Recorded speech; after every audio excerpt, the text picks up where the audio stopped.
नमस्कार मित्रों, स्वागत करती हूँ आप सभी का आपके अपने YouTube channel smart study classes 77 में। मित्रों, नवरात्रि का पावन पर्व चल रहा है। बहुत सारे लोगों ने उपवास रखा होगा, बहुत सारे लोग वैसे ही व्रत पूजा करते होंगे। तो मैं उन सभी के लिए एक बार हार्दिक बधाई और शुभकामनाएं देती हूँ और अपनी क्लास को प्रारंभ करती हूँ। हम लोग पढ़ रहे हैं उपन्यास और यह गोदान उपन्यास चल रहा है जो कि NTA नेट JRF के पेपर 2 हिंदी में पाठ्यक्रम में शामिल किया गया है। यूनिट 6 के अंतर्गत आता है उपन्यास और इसके पहले के 5 पार्ट अपलोड हो चुके हैं। यदि आपने नहीं देखा है तो आप जाकर के देख सकते हैं। बहुत ही महत्वपूर्ण होने वाली है क्लास आपके लिए, क्योंकि परीक्षा में इससे संबंधित प्रश्न पूछा जाता है। इसमें जो पात्र हैं उनके बारे में आप जानते ही हैं। फिर भी एक बार मैं फिर से रिपीट करूंगा ताकि हर बार जितने बार वीडियो देखते जाए आपको अच्छे तरीके से याद होता जाए।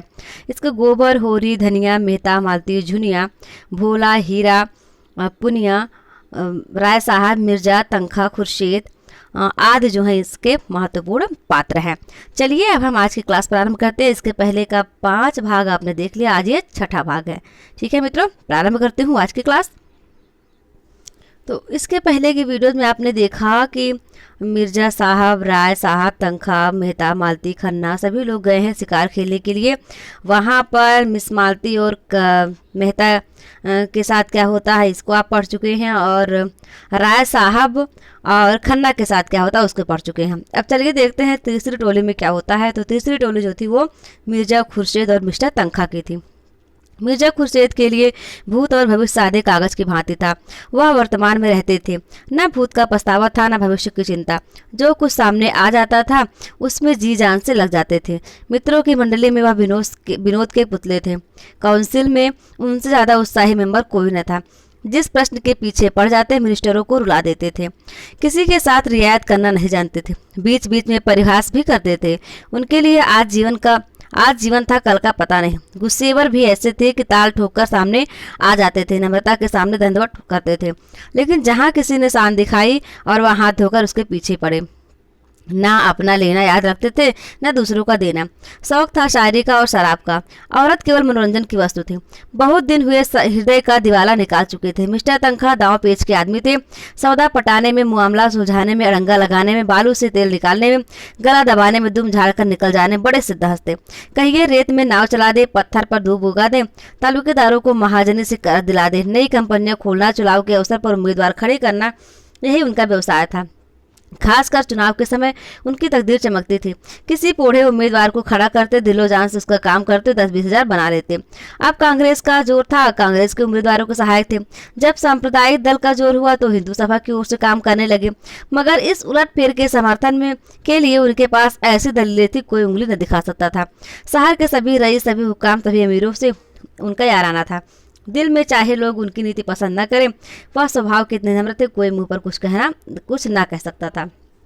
मिर्जा खुर्शीद ने रुमाल से माथे का पसीना पोंछकर कहा, आज तो शिकार खेलने लायक दिन नहीं है, आज तो कोई मुशायरा होना चाहिए था।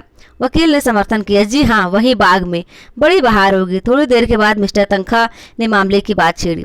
आपके चुनाव में बड़े बड़े गुल खिलेंगे, आपके लिए भी मुश्किल है। मिर्जा विरक्त मन से बोले, अब की मैं खड़ा ना होऊंगा।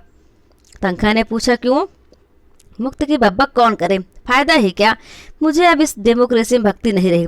जरा सा काम और महीनों की बहस। हाँ, जनता की आंखों में धूल झोंकने के लिए अच्छा स्वांग है। इससे तो कहीं अच्छा है कि एक गवर्नर रहे, चाहे वह हिंदुस्तानी हो या अंग्रेज, इससे बहस नहीं। एक इंजन जिस गाड़ी को बड़े मजे से हजारों मील खींच ले जा सकता है, उसे 10,000 आदमी मिलकर भी उतनी तेजी से नहीं खींच सकते। मैं तो यह सारा तमाशा देखकर काउंसिल से बेजार हो गया हूँ। मेरा बस चले तो काउंसिल में आग लगा दूं। जिसे हम डेमोक्रेसी कहते हैं वह व्यवहार बड़े बड़े व्यापारियों और जमींदारों का राज्य है और कुछ नहीं। चुनाव में वही बाजी ले जाता है जिसके पास रुपए हैं। रुपए के जोर से उसके लिए सभी सुख सुविधाएं तैयार हो जाती हैं। बड़े बड़े पंडित, बड़े बड़े मौलवी, बड़े बड़े लिखने और बोलने वाले जो अपनी जबान और कर्म से पब्लिक की तरफ चाहे जिधर चाहे फेर दें। सभी सोने के देवता के पैरों पर माथा रगड़ते हैं। मैंने तो इरादा कर लिया है, अब इलेक्शन के पास न जाऊंगा। मेरा प्रोपेगंडा अब डेमोक्रेसी के खिलाफ होगा। मिर्जा साहब ने कुरान की आयतों से सिद्ध किया कि पुराने जमाने के बादशाहों के आदर्श कितने ऊंचे थे। आज तो हम उसकी तरफ ताक भी नहीं सकते। हमारी आंखों में चकाचौंध आ जाएगी। बादशाह को खजाने की एक कौड़ी भी निजी खर्च में लाने का अधिकार ना था। वह किताबें नकल करके कपड़े सी करके लड़कों को पढ़ाकर अपना गुजर करता था। मिर्जा ने आदर्श महिपों की एक लंबी सूची गिना दी।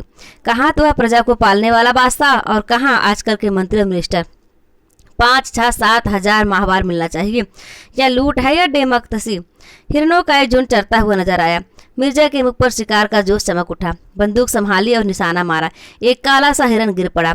वह मारा। इस उन्मत्त ध्वनि के साथ मिर्जा भी बेतहासा दौड़े, बिल्कुल बच्चों की तरह उछलते कूदते तालियां बजाते। समीप ही एक वृक्ष पर एक आदमी लकड़ियां काट रहा था। वह भी चटपट वृक्ष से उतरकर मिर्जा के साथ दौड़ा। हिरन की गर्दन में गोली लगी थी। उसके पैरों में कंपन हो रहा था और आंखें पथरा गई थी। लकड़हारे ने हिरन को करोड़ नेत्रों से देखकर कहा, अच्छा पट्टा था, मन भर से कम ना होगा। हुक्म हो तो मैं उठाकर पहुंचा दूं। मिर्जा कुछ बोले नहीं। हिरन की टंगी हुई दीन वेदना से भरी आंखें देख रहे थे। अभी 1 मिनट पहले इसमें जीवन था। जरा सा पत्ता भी खड़कता तो कान खड़े करके चौकड़ियां भरता हुआ निकल भागता।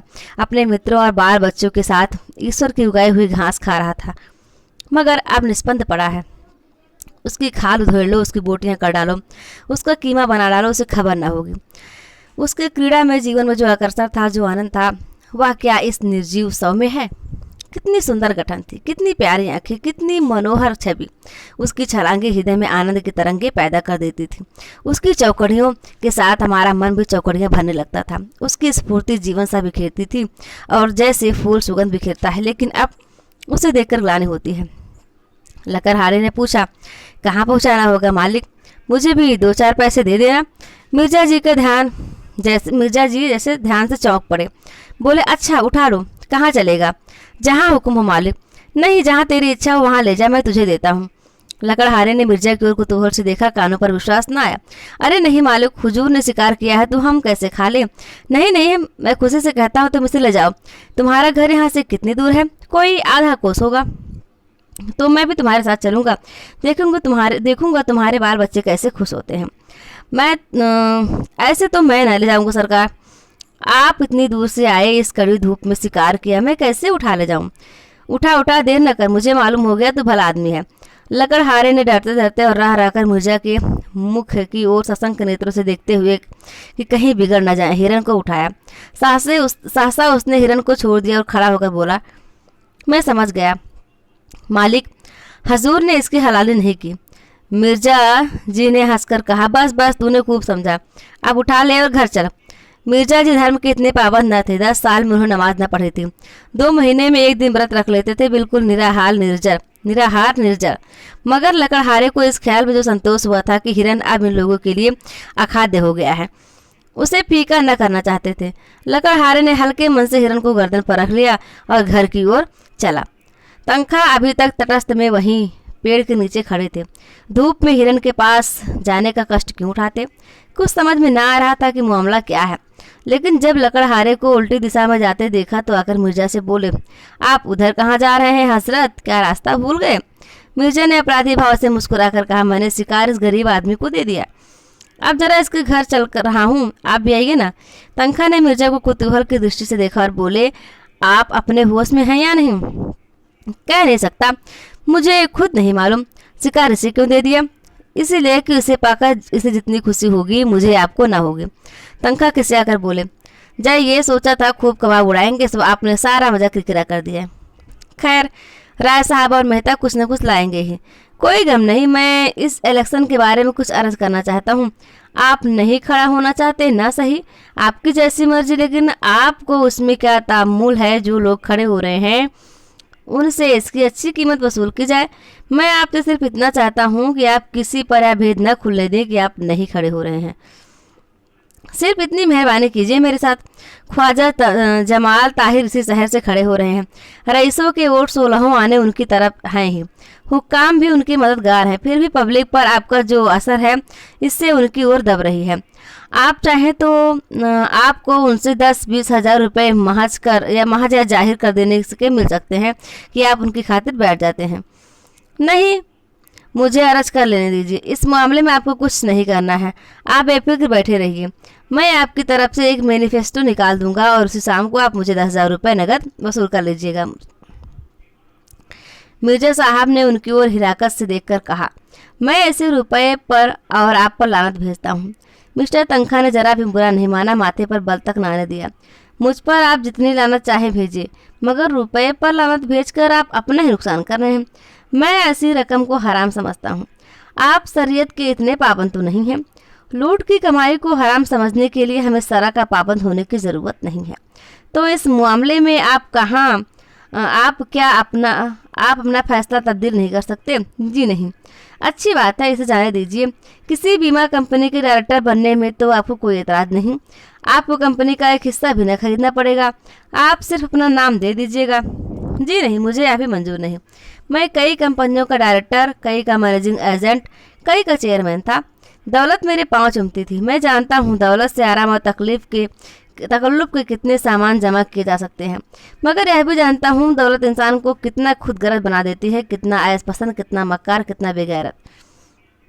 वकील साहब को फिर कोई प्रस्ताव करने का साहस न हुआ। मिर्जा जी की बुद्धि और प्रभाव में उनका जो विश्वास था बहुत कम हो गया।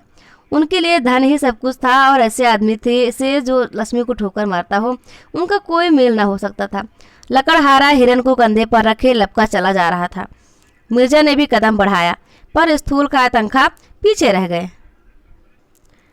उन्होंने पुकारा, जरा सुनिए मिर्जा जी, आप तो भागे जा रहे हैं। मिर्जा जी ने बिना रुके हुए जवाब दिया, वह गरीब बोझ लिए इतनी तेजी से चला जा रहा है, हम क्या अपना बदन लेकर भी उसके बराबर नहीं चल सकते? लकड़हारे ने हिरन को एक ठूंठ पर उतार कर रख दिया और दम लेने लगा। मिर्जा साहब ने आकर पूछा, थक गए क्यों? लकड़हारे ने सकुचाते हुए कहा, बहुत भारी है सरकार। तो लाओ कुछ दूर मैं ले चलूं। लकड़हारा हंसा। मिर्जा डील डौल में उससे कहीं ऊंचे और मोटे ताजे थे, फिर भी वह दुबला पतला आदमी उनकी इस बात पर हंसा। मिर्जा जी पर जैसे चाबुक पड़ गया। तुम हंसे क्यों? क्या तुम समझते हो मैं इसे नहीं उठा सकता? लकड़हारे ने मानो क्षमा मांगी। सरकार, आप लोग बड़े आदमी हैं, बोझा उठाना तो हम जैसे मजदूरों का ही काम है। मैं तुम्हारा दुगना जो हूँ, इससे क्या होता है मालिक? मिर्जा जी का पुरुषत्व तो अपना और अपमान न सह सका। उन्होंने बढ़कर हिरन को गर्दन पर उठा लिया और चले, मगर मुश्किल से 50 कदम चले होंगे कि गर्दन फटने लगी, पांव थरथराने लगी और आंखों में तितलियां उड़ने लगी। कलेजा मजबूत कर 20 कदम और चले। कम वक्त कहाँ रह गया, जैसे इस लाश में शीशा भर दिया गया हो। जरा मिस्टर तनखा की गर्दन पर रख दूं तो मजा आ जाए। मशक की तरह जो फूले चलते हैं, जरा उसका मजा भी देखें। लेकिन बोझा उतारे कैसे? दोनों अपने दिल में कहेंगे, बड़ी जमा मर्दी दिखाने चले थे, 50 कदम में ची बोल गए। लकड़हारे ने चुटकी ली। कहो मालिक, कैसे रंग ढंग है, बहुत हल्का है ना? मिर्जा जी को बोझ कुछ हल्का मालूम होने लगा। बोले, उतनी दूर ही तो ले ही जाऊंगा जितनी देर तुम लाए थे। कई दिन गर्दन दुखेगी मालिक। तुम क्या समझते हो मैं यूं ही फूला हुआ हूँ? नहीं मालिक, अब तो ऐसा नहीं समझता। मुद्दा आप हैरान न हो, वह चट्टान है, उस पर उतार दीजिए। मैं अभी इसे उतनी ही दूर और ले जा सकता हूँ, मगर यह अच्छा तो नहीं लगता कि मैं ठाला चलूँ और आप लदे रहें। मिर्जा साहब ने चट्टान पर हिरन को उतार कर रख दिया। वकील साहब भी आ पहुँचे। मिर्जा ने दाना फेंका। अब आपको कुछ दूर ले चलना पड़ेगा जनाब। वकील साहब की नज़रों में अब मिर्जा जी का कोई महत्व न था। बोले, मुआफ़ कीजिए, मुझे अपनी पहलवानी का दावा नहीं है। बहुत भारी नहीं है सच, अजी रहने भी दीजिए। आप अगर इसे 100 कदम ले चले तो मैं वादा करता हूँ आप मेरे सामने जो तजवीज़ रखेंगे उसे मंजूर कर लूँगा। मैं इन चकमों में नहीं आता। मैं चकमा नहीं दे रहा हूँ अल्लाह। आप जिस हल्के में से कहेंगे खड़ा हो जाऊँगा, जब हुक्म देंगे बैठ जाऊँगा। जिस कंपनी का डायरेक्टर, मेंबर, मुनीम, कन्वेशर, जो कुछ कहिएगा बन जाऊँगा। बस 100 कदम ले चलिए। मेरी तो ऐसे ही दोस्तों से निपटी हूँ जो मौका पड़ने पर सब कुछ कर सकते हूँ। तनखा का मन चुलबुला उठा। मिर्जा अपने कौल के पक्के हैं, इसमें कोई संदेह न था। हिरन ऐसा क्या बहुत भारी होगा? आखिर मिर्जा इतनी दूर ले आए और बहुत ज़्यादा थके तो नहीं जान पड़ते। अगर इनकार करते हैं तो सुनहरा अवसर हाथ से जाता है। आखिर ऐसा क्या कोई पहाड़ है? बहुत होगा 4-5 पसेरी होगा। 2-4 दिन गर्दन ही तो दुखेगी। जेब में रुपए हो तो थोड़ी सी बीमारी सुख की वस्तु है। 100 कदम की रही। हाँ, 100 कदम मैं गिनता चलूँगा। देखिए निकल न जाइएगा। निकल जाने वाले पर लानत भेजता हूँ। तनखा ने जूते का फीता फिर से बांधा। कोट उतार कर लकड़हारे को दिया। पतलून ऊपर चढ़ाया और रुमाल से मुंह पोंछा और इस तरह हिरन को देखा मानो ओखली मिश्री देने जा रहे हों। फिर हिरन को उठाकर गर्दन पर रखने की चेष्टा की। 2-3 बार जोर लगाने पर लाश गर्दन पर तो आ गई, पर गर्दन न उठ सकी। कमर झुक गई, हाथ उठे और लाश को जमीन पर पटकने वाले थे कि मिर्जा ने उन्हें सहारा देकर आगे बढ़ाया। तनखा ने एक डग इस तरह उठाया जैसे दलदल में पांव रख रहे हों। मिर्जा ने बढ़ावा दिया, शाबाश मेरे शेर, वाह वाह। तनखा ने एक डग और रखा, मालूम हुआ गर्दन टूट जाती है। मार लिया मैदान, जीते रहो पट्टे। तनखा 2 डग और बढ़े, आखिर निकली पड़ती थी। बस एक बार और जोर मारो, 200 कदम की शर्त गलत, 50 कदम की रही। वकील साहब का बुरा हाल था। वह बेजान हिरन शेर की तरह उनको दबोचे हुए उनका हृदय रक्त चूस रहा था। सारी शक्तियां जवाब दे चुकी थी, केवल लोभ किसी लोहे की धरन की तरह छत को संभाले हुए था। 1 से 25,000 तक की गोटी थी, मगर अंत में वह सहतीर भी जवाब दे गई। लोभी की कमर भी टूट गई, आंखों के सामने अंधेरा छा गया, सिर में चक्कर आया और वह शिकार गर्दन पर लिए पथरीली जमीन पर गिर पड़े। मिर्जा ने तुरंत उन्हें उठाया और अपने रुमाल से हवा करते हुए उनकी पीठ ठोंकी। जोर तो यार तुमने खूब मारा, लेकिन तकदीर के खोटे हो। तनखा ने हाँफते हुए लंबी सांस खींचकर कहा, आपने तो आज मेरी जान ही ले ली थी। 2 मन से कम ना होगा ससुर। मिर्जा ने हंसते हुए कहा, लेकिन भाईजान मैं भी तो उतनी ही दूर लाया था। वकील साहब ने खुशामद करने शुरू की, मुझे तो आपकी फरमाइश पूरी करनी थी। आपको तमाशा देखना था, आपने देख लिया। अब आपको अपना वादा पूरा करना होगा। आपने मुआहदा का पूरा किया, कोशिश तो जान तोड़कर की, इसकी सनद नहीं। लकड़हारे ने फिर हिरन उठा लिया और भागा चला जा रहा था। वह दिखा देना चाहता था कि तुम लोगों ने कहाँ कर 10 कदम उसे उठा लिया, तो यह ना समझो कि पास हो गए। इस मैदान में दुर्बल होने पर भी तुमसे आगे रहूंगा। हाँ, कागज तुम चाहे जितना काला करो, झूठे मुकदमे चाहे जितने लिखे बनाओ। वाकई में झूठे मुकदमे बनाने में तो पुलिस और वकील का कोई सानी नहीं है। सामान्य जिंदगी में भी देखा जाता है इनके कारनामे। एक नाला मिला जिसमें बहुत थोड़ा पानी था। नाले के उस पार टीले पर एक छोटा सा 5-6 घरों का पुरवा था और कई लड़के इमली के पेड़ के नीचे खेल रहे थे। लकड़हारे को देखते ही सबों ने दौड़कर उनका स्वागत किया और लगे पूछने, किसने मारा बापू, कैसे मारा, कहाँ मारा, कैसे गोली लगी, कहाँ लगी, इसी को क्यों लगी और हिरनों को क्यों न लगी। लकड़हारा हूँ हाँ कहता रहा। इमली के नीचे पहुंचा और हिरन को उतारकर पास की झोपड़ी से दोनों महानुभावों के लिए खाट लेने दौड़ा। उसके चारों लड़कों और लड़कियों ने शिकार को अपने चार्ज में ले लिया। अन्य लड़कों को भगाने की चेष्टा करने लगे। सबसे छोटे बालक ने कहा, यह हमारा है। उसकी बड़ी बहन ने, जो 14-15 साल की थी, मेहमानों की ओर देखकर छोटे भाई को डांटा, चुप नहीं, सिपाही पकड़ ले जाएगा। मिर्जा ने लड़के को छेड़ा, तुम्हारा नहीं हमारा है। बालक ने हिरन पर बैठकर अपना कब्जा सिद्ध कर दिया और बोला, बापू तो लाए हैं। बहन ने सिखाया, कह दे भैया तुम्हारा है। इन बच्चों की माँ बकरी के लिए पत्तियां तोड़ रही थी। 2 नए भले आदमियों को देखकर उसने जरा सा घूंघट निकाल लिया और शर्माई कि उसकी साड़ी कितनी मैली, कितनी फटी और कितनी उटंग है। वह इसी वेश में मेहमानों के सामने कैसे जाए, और बिना गए काम नहीं चलता। पानी वानी देना है। अभी दोपहर होने में कुछ कसर थी, लेकिन मिर्जा साहब ने दोपहरी इस गांव में काटने का निश्चय किया। गांव के आदमियों को जमा किया, शराब मंगवाई, शिकार पका, समीप के बाजार से घी और मैदा मंगवाया, सारे गांव को भोज दिया। छोटे बड़े स्त्री पुरुष सबों ने दावत उड़ाई। मर्दों ने खूब शराब पी मस्त होकर शाम तक गाते रहे और मिर्जा जी बालकों के साथ बालक, शराबियों के साथ शराबी, बूढ़ों के साथ बूढ़े, जवानों के साथ जवान बने हुए थे। इतनी देर से सारे गांव से उनका इतना घनिष्ठ संबंध हो गया, परिचय हो गया, मानो यही के निवासी थे। लड़के तो उन पर लद पड़ते थे। कोई उनकी फुदनेदार टोपी सिर पर रख लेता था, कोई उनकी राइफल कंधे पर रखकर अकड़ता हुआ चलता था, कोई उनकी कलाई की घड़ी खोलकर अपनी कलाई पर बांध लेता था। मिर्जा ने खुद खूब देर से शराब पी और झूम झूम कर जंगली आदमियों के साथ गाते रहे। जब ये लोग सूर्यास्त के समय यहाँ से विदा हुए तो गांव भर के नर नारी उन्हें बड़ी दूर तक पहुँचाने आए। कई तो रोते थे। ऐसा सौभाग्य उन गरीबों के जीवन में शायद पहली ही बार आया हो, किसी शिकारी ने उनकी दावत की हो। जरूर यह कोई राजा है, नहीं तो इतना दरियाव दिल किसका होता है। उनके दर्शन फिर काहे को होंगे। कुछ दूर चलने के बाद मिर्जा ने पीछे फिर कर देखा और बोले, बेचारे कितने खुश थे, काश मेरी जिंदगी में ऐसे मौके रोज आते। आज का दिन बड़ा मुबारक था।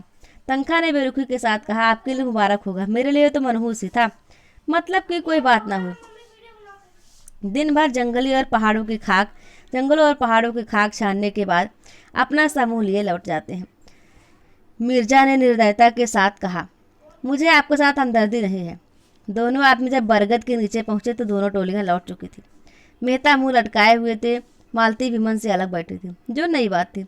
राय साहब और खन्ना दोनों भूखे रह गए थे और किसी के मुंह से बात न निकलती थी। वकील साहब इसलिए दुखी थे कि मिर्जा ने उनके साथ बेवफाई की। अकेले मिर्जा साहब प्रसन्न थे और वह प्रसन्नता अलौकिक थी।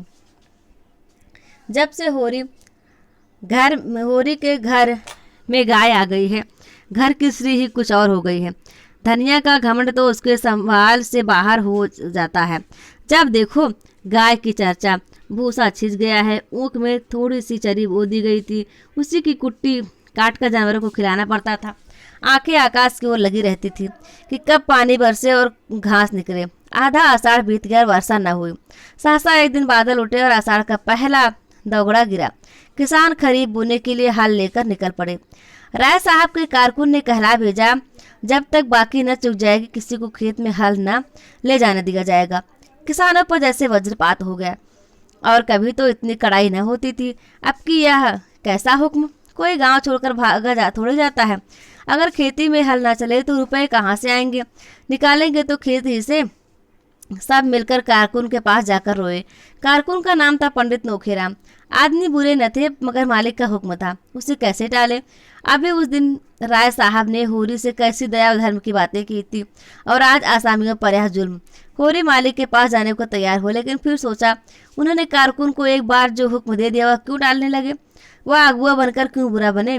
जब और कोई कुछ नहीं बोलता तो यही आग में क्यों कूदे। जो सबके सिर पड़ेगी वह भी झेलेगा। किसानों में खलबली मची हुई थी। सभी गांव के महाजनों के पास रुपए के लिए दौड़े। गांव में मंगरू शाह की आजकल चढ़ी हुई थी। इस साल सन में उसे अच्छा फायदा हुआ था। गेहूं और अलसी में भी उसने कुछ कम नहीं कमाया था। पंडित दाता दिनो दुलारी साहूकार भी लेन देन करती थी। सबसे बड़े महाजन थे झुंगुरी सिंह। वह शहर के एक बड़े महाजन के एजेंट थे। उनके नीचे कई आदमी और थे जो आसपास के देहातों में घूम घूम कर लेन देन करते थे। इनके उपरांत और भी कई छोटे मोटे महाजन थे जो 2 आने रुपए ब्याज पर बिना लिखा पढ़ी पैसे देते थे। गांव वालों को लेन देन का कुछ ऐसा शौक था कि जिसके पास 10-20 रुपए जमा हो जाते वही महाजन बन बैठता था। एक समय होरी ने भी महाजनी की थी। उसी का यह प्रभाव था कि लोग अभी तक यही समझते थे कि होरी के पास दबे हुए रुपए हैं। आखिर वह धन कहाँ गया? बंटवारे में निकला नहीं। होरी ने कोई तीर्थ व्रत भोज किया नहीं। गया तो कहाँ गया? जूते जाने पर भी उनके गड्ढे बने रहते हैं। किसी ने किसी देवता को सीधा किया, किसी ने किसी को। किसी ने आना रुपया ब्याज देना स्वीकार किया, किसी ने 2 आना। होरी में आत्मसम्मान का सर्वथा लोप ना हुआ था। जिन लोगों के रुपए उस पर बाकी थे उनके पास कौन मुंह लेकर जाए। झुंगुरी सिंह के सिवा उसे और कोई न सूझा। वह पक्का कागज लिखाते थे, नजराना अलग लेते थे। दस्तूरी अलग, स्टाम्प की लिखाई अलग। उस पर 1 साल का ब्याज पेशगी काट कर रुपए देते थे। 25 रुपए का कागज लिखा तो मुश्किल से 17 रुपए हाथ लगते थे। मगर इस गाढ़े समय में और क्या किया जाए। राय साहब की जबरदस्ती है नहीं, इस समय किसी के सामने क्यों हाथ फैलाना पड़ता। झुंगुरी सिंह बैठे दातून कर रहे थे। नाटे मोटे खलवाट, काले लंबी नाक और बड़ी बड़ी मूछों वाले आदमी थे, बिल्कुल विदूषक जैसे। और थे भी बड़े हंसोड़। इस गांव को अपने ससुराल मानकर मर्दों से साले या ससुर और औरतों से साली या सलहाज का नाता जोड़ लिया था। रास्ते में लड़के उन्हें चिढ़ाते, पंडित जी पाल लगे, और झुंगुरी सिंह उन्हें चटपट आशीर्वाद देते, तुम्हारी आंखें फूटे, घुटना टूटे, मिर्गी आए, घर में आग लग जाए आदि। लड़के इस आशीर्वाद से कभी ना खाते थे, मगर लेन देने बड़े कठोर थे। सूद की 1 पाई न छोड़ते थे, सूद यानी कि ब्याज, और वादे पर बिना रुपए लिए द्वार से निकालते थे। होरी ने सलाम करके अपनी विपत्ति कथा सुनाई। झुंगुरी सिंह ने मुस्कुराकर कहा, वह सब पुराना रुपया क्या कर डाला? पुराने रुपए होते ठाकुर तो महाजनी से अपना गला न छुड़ा लेता कि सूद भरते किसी को अच्छा लगता है। गड़े रुपए न निकले चाहे सूद कितना ही देना पड़े। तुम लोगों की यही नीति है। कहाँ के गड़े रुपए बाबू साहब, खाने को तो होता नहीं। लड़का जवान हो गया है, ब्याह का कहीं ठिकाना नहीं। बड़ी लड़की भी ब्याहने जोग हो गई है। रुपए होते तो किस दिन के लिए गाड़ रखते। झुंगुरी सिंह ने जब से उसके द्वार पर गाय देखी थी उस पर दांत लगाए हुए गाय का डील्ड और गठन कह रहा था कि उसमें 5 सेर से कम दूध नहीं है। मन में सोच लिया था होरी को किसी अर्दब में डालकर गाय को उड़ा लेना चाहिए। आज वह अवसर आ गया। बोला, अच्छा भाई तुम्हारे पास कुछ नहीं है। अब राजी हुए, जितने चाहे रुपए ले जाओ, लेकिन तुम्हारे भले के लिए कहते हैं। कुछ गहने गांठे हो तो गिरी रखकर रुपए ले जाओ, स्टाम्प लिखोगे तो सूद बढ़ेगा और झमेले में पड़ जाओगे। होरी ने कसम खाई घर में गहने के नाम पर कच्चा सूत भी नहीं है। धनिया के हाथों में कड़े हैं, वह भी गिलट के। जिंगुरी सिंह ने सहानुभूति का रंग मुंह पर पोत कर कहा, तो एक बात करो, यह नई गाय जो लाए हो इसे हमारे हाथ बेच दो, सूद स्टाम्प सब झगड़ों से बच जाओ। 4 आदमी जो दाम कहे वह हमसे ले लो। हम जानते हैं तुम उसे अपने शौक से लाए हो, बेचना नहीं चाहते, लेकिन यह संकट तो टालना ही पड़ेगा। होरी पहले तो इस प्रस्ताव पर हंसा, उस पर शांत मन से विचार भी न करना चाहता था, लेकिन ठाकुर ने ऊंच नीच सुझाया, महाजनी के हथकंडों का ऐसा भीषण रूप दिखाया कि उसके मन में भी यह बात बैठ गई। ठाकुर ठीक ही तो कहते हैं, जब हाथ में रुपए आ जाए गाय ले लेना। 30 रुपए का कागज लिखने पर कहीं 25 रुपए मिलेंगे और 3 साल तक न दिए तो पूरे 100 हो जाएंगे। पहले का अनुभव यही बता रहा था कि करज वह मेहमान है जो एक बार आकर जाने का नाम नहीं लेता। बोला, मैं घर जाकर सबसे सलाह कर लूँ तो बताऊं। सलाह नहीं करना, उनसे कह देना कि रुपए उधार लेने अपनी बर्बादी के सिवा और कुछ नहीं है। मैं समझ रहा हूँ ठाकुर, अभी एक जवाब देता हूँ। लेकिन घर आकर उसने जो यह प्रस्ताव किया कि कुहराम मच गया। धनिया तो कम चिल्लाई, दोनों लड़कियों ने तो दुनिया सिर पर उठा ली। नहीं देते अपनी गाय, रुपए जहाँ से चाहो लाओ। सोना ने तो यहाँ तक कह डाला, इससे तो अच्छा है कहीं मुझे बेच डालो, गाय से कुछ बेसी ही मिल जाएगा। दोनों लड़के सचमुच गाय पर जान देती थी। रूपा तो उसके गले से लिपट जाती थी और बिना उसे खिलाए कौर मुंह में न डालती थी। गाय कितनी प्यार से उसका हाथ चाटती थी, कितनी स्नेह भरी आंखों से उसे देखती थी। उसका बछड़ा कितना सुंदर होगा। अभी से उसका नामकरण हो गया था, मटरू। वह उसे अपने साथ लेकर सोएगी। इस गाय के पीछे दोनों बहनों में कई बार लड़ाइयाँ हो चुकी थी। सोना कहती मुझे ज़्यादा चाहती, रूपा कहती मुझे। इसका निर्णय अभी तक न हो सका था और दोनों दावे कायम थे। मगर होरी ने आगा पीछा सुझाकर आखिर धनिया को किसी तरह राजी कर लिया। एक मित्र से गाय उधार लेकर बेच देना ही बहुत ही वैसी बात है, लेकिन विपत्त में तो आदमी का धर्म तक चला जाता है। और कौन सी बड़ी बात है, ऐसा ना हो तो लोग विपत्त से इतने डरे क्यों। गोबर ने ही विशेष आपत्ति न की, वह आजकल दूसरी धुन में मस्त था। यह तय किया कि जब दोनों लड़कियां रात को सो जाएं तो गाय जिंगुरी सिंह के पास पहुंचा दी जाए। दिन किसी तरह कट गया। सांझ हुई, दोनों लड़कियां 8 बजते बजते खा पी कर सो गई। गोबर इस करुण दृश्य से भागकर कहीं चला गया था। वह गाय को जाते कैसे देख सकेगा, अपने आंसुओं को कैसे रो सकेगा। होरी भी ऊपर से कठोर बना हुआ था, मन उसका चंचल था। ऐसा कोई माई का लाल नहीं जो इस वक्त उसे 25 रुपए उधार दे दे, चाहे फिर 50 रुपए ही ले ले। वह गाय के सामने जाकर खड़ा हुआ तो उसे ऐसा जान पड़ा कि उसकी काली काली सजीव आंखों में आंसू भरे हुए हैं और वह कह रही है, क्या 4 दिन में ही तुम्हारा मन मुझसे भर गया? तुमने तो वचन दिया था कि जीते जी से न बेचूंगा, यही वचन था तुम्हारा। मैंने तो तुमसे कभी किसी बात का गिला नहीं किया। जो कुछ रूखा सूखा तुमने दिया वही खाकर संतुष्ट हो गई। बोलो। धनिया ने कहा, लड़कियां तो सो गई, अब इसे ले क्यों रह जाते? जब बेचना ही है तो अभी बेच दो। होरी ने कांपते हुए स्वर में कहा, मेरा तो हाथ नहीं उठता धनिया, उसका मुंह नहीं देखती। रहने 2 रुपए सूद पर ले लूंगा, भगवान ने चाहा तो सब अदा हो जाएंगे। 300-400 होते ही क्या है, एक बार रुख लग जाए। धनिया ने घर भरे प्रेम से उसकी ओर देखा। और क्या, इतनी तपस्या के बाद तो घर में गऊ आई, उसे भी बेच दो। ले लो, कल रुपए जैसे और सब चुकाए जाएंगे वैसे इसे भी चुका देंगे। भीतर बड़ी उमस हो रही थी। हवा बंद थी, एक पत्ती तक न हिलती थी। बादल छाए हुए थे पर वर्षा के लक्षण न थे। होरी ने गाय को बाहर बांध दिया। धनिया ने टोका भी, कहाँ लिए जाते हो? पर होरी ने सुना नहीं। बोला, बाहर हवा में बांधे देता हूँ, आराम से रहेगी, उसके भी तो जान है। गाय बांधकर वह अपने मंझली भाई शोभा को देखने गया। शोभा को इधर कई महीने से दमे का आर्जा हो गया था। दवा दारू की जरूरत नहीं, खाने पीने का प्रबंध नहीं और काम करना पड़ता था जी तोड़कर, इसलिए उसकी दशा दिन दिन बिगड़ती जा रही थी। शोभा सहनशील आदमी था, लड़ाई झगड़े से कोसों भागने वाला, किसी से मतलब नहीं, अपने काम से काम। होरी उसे चाहता था और वह भी होरी का अदब करता था। दोनों में रुपए पैसे की बातें होने लगी। राय साहब का यह नया फरमान आलोचनाओं का केंद्र बना हुआ था। कोई 11 बजते बजते होरी लौटा और भीतर जा रहा था तो उसे भास हुआ जैसे गाय के पास कोई खड़ा है। पूछा, कौन खड़ा है वहाँ? हीरा बोला, मैं हूँ दादा, तुम्हारे कौड़े से आग लेने आया था। हीरा उसके कौड़े में आग लेने आया है। इस जरा सी बात में होरी को भाई की आत्मीयता का परिचय मिला। गांव में और भी तो कौड़े हैं, कहीं से आग मिल सकती थी। हीरा उसके कौड़े में आग ले रहा है तो अपना ही समझ कर तो सारा गांव इस कौड़े से आग लेने आता था। गांव में सबसे संपन्न यही कौड़ा था। मगर हीरा का आना दूसरी बात थी। और उस दिन की लड़ाई के बाद हीरा के मन में कपट नहीं रहता। गुस्सैल है, लेकिन दिल साफ है। उसने स्नेह भरे स्वर में पूछा, तंबाकू है कि ला दूं? नहीं, तंबाकू तो है दादा। शोभा तो भी बहुत बेहाल है, कोई दवाई नहीं खाता तो क्या किया जाए? उसके लेखे तो सारे वैद्य, डॉक्टर, हकीम अनाड़ी हैं। भगवान के पास जितनी अक्ल थी वह उसके और उसकी घरवाली के हिस्से पड़ गई। होरी ने चिंता से कहा, यही तो बुराई है उसमें, अपने सामने किसी को गिनता ही नहीं, और चिढ़ने तो बीमारी में सभी हो जाते हैं। तुम्हें याद है कि नहीं, जब तुम्हें इफिंजा हो गया था तो दवाई उठाकर फेंक देते थे। मैं तुम्हारे दोनों हाथ पकड़ता था, तब तुम्हारी भाभी तुम्हारे मुंह में दवाई डालती थी। उस पर तुम उसे हजारों गालियां देते थे। हाँ दादा, भला वह बात भूल कर सकता हूँ? तुमने इतना ना किया होता तो तुमसे लड़ने के लिए कैसे बचा रहता। होरी को ऐसा मालूम हुआ कि हीरा का सर भारी हो गया, उसका गला भी भर आया। बेटा, लड़ाई झगड़ा तो जिंदगी का धर्म है, इससे जो अपने हैं वह पराये थोड़ी हो जाते हैं। जब घर में 4 आदमी रहते हैं तभी तो लड़ाई झगड़े भी होते हैं। जिसके कोई है ही नहीं उसकी कौन लड़ाई करेगा। दोनों ने साथ चिलम पी, तब हीरा अपने घर गया। होरी अंदर भोजन करने चला। धनिया रोज से बोली, देखिए अपने सपूत की लीला, इतनी रात हो गई और अभी उसे अपने सैर से छुट्टी नहीं। मैं सब जानती हूँ, मुझको सारा पता मिल गया है। भोला कि वह राण लड़की नहीं है जुनिया, उसी के पेरे पड़ा रहता है।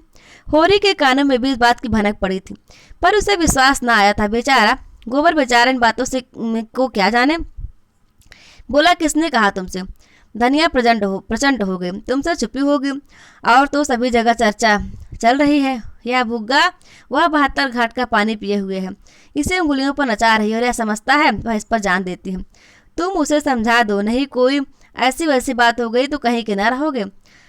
होरी का दिल उमंग पर था। चुहल की सूझी, जुनिया देखने सुनने में तो बुरी नहीं है, उसे से कर ले सगाई। ऐसी सस्ती मेहरिया और कहाँ मिल सकती है। धनिया को यह चुहल तीर सा लगा। जुनिया इस घर में आए तो मैं उजलस दूं। राण का गोबर की चहेती है तो उसे लेकर चाहे जहाँ जाए रहे, और जो गोबर इसी घर में लाए तो यह दोनों लड़कियां किसके गले बांधोगे? फिर बिरादरी में तुम्हें कौन पूछेगा? कोई द्वार पर खड़ा तक ना होगा। उसे इसकी क्या परवाह। इस तरह नहीं छोड़ूंगी लाला को, मार मार के पाला है और जुनिया आकर राज करेगी। मुंह में आग लगा दूंगी राण के। सासा गोबर आकर घबराए हुई आवाज में बोला, दादा, सुंदरिया को क्या हो गया? क्या काले नाग ने छू लिया? वह तो बड़ी तड़प रही है। होरी चौके में जा घुसा था, थाली सामने छोड़कर बाहर निकल आया और बोला, क्या असगुन मुँह से निकालते हो? अभी तो मैं देखे आ रहा हूँ, लेटी थी।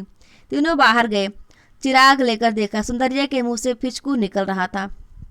सुंदरिया वही गाय है जो भोला के यहाँ से ये लोग लेकर आए थे। आंखें पथरा गई थी, पेट फूल गया था और चारों पांव फैल गए थे। धनिया सिर पीटने लगी। होरी पंडित दाता दिन के पास दौड़ा। गांव में पशु चिकित्सक के वही आचार्य थे। पंडित जी सोने जा रहे थे, दौड़े हुए आए। दम के दम में सारा गांव जमा हो गया। गाय को किसी ने कुछ खिला दिया, लक्षण स्पष्ट थे। सांप विष दिया गया है, लेकिन गांव में कौन ऐसा मुद्दई है जिसने विष दिया हो? ऐसी वारदात तो इस गांव में कभी नहीं हुई। लेकिन बाहर का कौन आदमी गांव में आया? होरी की किसी से दुश्मनी भी ना थी जिस पर संदेह किया जाए। हीरा से कुछ कहा सुनी हुई थी, मगर वह भाई भाई का झगड़ा था।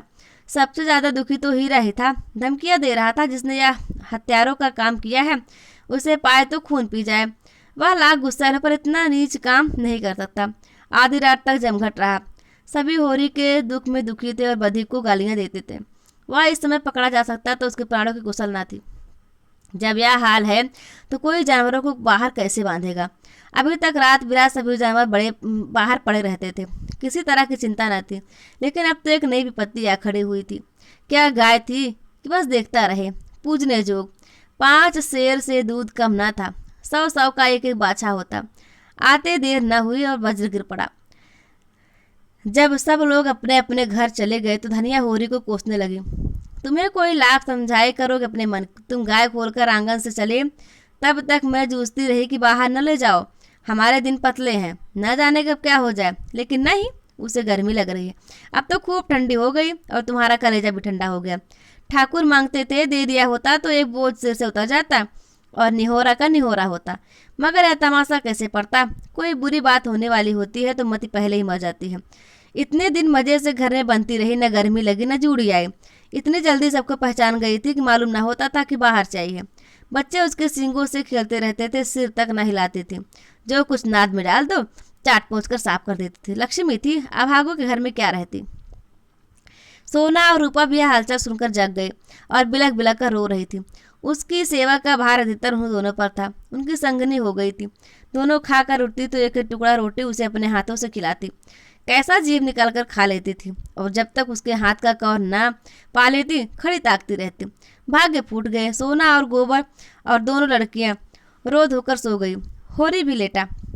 धनिया उसके सिरहाने पानी का लोटा रखने आई तो होरी ने धीरे से कहा, तेरे पेट में बात पसती नहीं, कुछ सुन पाएगी तो गांव भर में ढिढोरा पीटती रहेगी। धनिया ने आपत्ति की, भला सुनूं मैंने कौन सी बात पीट दी कि यूं नाम बदनाम कर दिया। अच्छा, तेरा संदेह किसी पर होता है? मेरा संदेह तो किसी पर नहीं, कोई बाहरी आदमी था। किसी से कहोगी तो नहीं? कहूंगी नहीं तो गांव वाले मुझे गहने कैसे गढ़वा देंगे। अगर किसी से कहा तो मार ही डालूंगा। मुझे मारकर सुखी ना रहोगे। अब दूसरी मेहरगन नहीं मिल जाती। जब तक हूँ तुम्हारा घर संभाले हुए हूँ। जिस दिन मर जाऊंगी सिर पर हाथ धरकर रोओगे। अभी मुझ में सारी बुराइयां ही बुराइयां हैं। तब आंखों से आंसू निकलेंगे। मेरा संदेह हीरा पर होता है। तुम बिल्कुल झूठ। हीरा इतना नीच नहीं है, वह मुक्का ही खराब है। मैंने अपनी आंखों से देखा। सच, तेरे सिर की सौ। तुमने अपनी आंखों से देखा? कब? वही मैं शोभा को देखकर आया तो सुंदरिया की नाद के पास खड़ा था।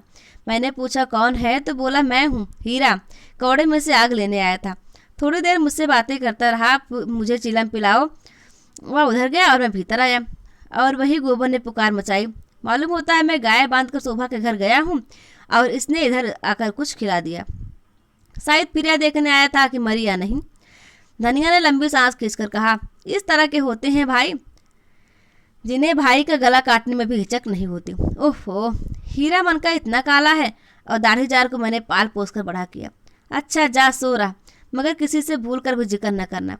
कौन सवेरा होते ही लाला को थाने न पहुंचाऊं तो अपने असल बाप की नहीं। वह हत्यारा भाई कहने जोग नहीं। यही भाई का काम है। वह बैरी है, पक्का बैरी, और बैरी को मारने में पाप नहीं, छोड़ने में पाप है। होरी ने धमकी दी। मैं कहे देता हूँ धनिया, अनर्थ हो जाएगा। धनिया आवेश ने बोली, अनर्थ नहीं, अनर्थ का बाप हो जाए। मैं बिना लाला को बड़े घर भिजवाए मानूंगी नहीं। 3 साल चक्की पिसवाऊंगी, 3 साल। वहां से छूटेंगे तो हत्या लगेगी, तीरथ करना पड़ेगा, भोज देना पड़ेगा। इस धोखे में ना रहे लाला, और गवाही दिलवाऊंगी तुमसे बेटे के सिर पर हाथ रखकर। उसने भीतर जाकर किवाड़ बंद कर लिए और होरी बाहर अपने को कोसता पड़ा रहा। जब स्वयं उसके पेट में बात न पच पाई तो धनिया के पेट में क्या पचेगी। अब यह चुड़ैल मानने वाले नहीं। जिद पर आ जाती है तो किसी की सुनती नहीं। आज उसने अपने जीवन में सबसे बड़ी भूल की। चारों ओर नीरव अंधकार छाया हुआ था। दोनों बैलों के गले में घंटियां कभी कभी बज उठती थी।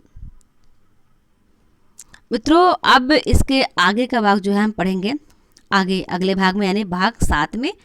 इतना ही आज तक, ठीक है। आप इसको पढ़िए और इसको याद करिए, और सारे जितने भी वीडियोस क्लासेस आपके लिए उपलब्ध हो रहे हैं हमारे चैनल पर, उन सभी को अच्छे तरीके से पढ़ते रहिए, याद करते रहिए। बहुत ही जल्द आपका सपना साकार होने वाला है। आप अपना जो टारगेट बना चुके हैं वह अवश्य ही पूरा होगा। इसी आशा और विश्वास के साथ कि माता रानी आप लोगों को सपने पूरा करने में आपकी मदद करें, आपकी इच्छा शक्ति को बढ़ाएं, आपको परिश्रम करने की शक्ति प्रदान करें। नमस्कार, जय हिंद, जय भारत।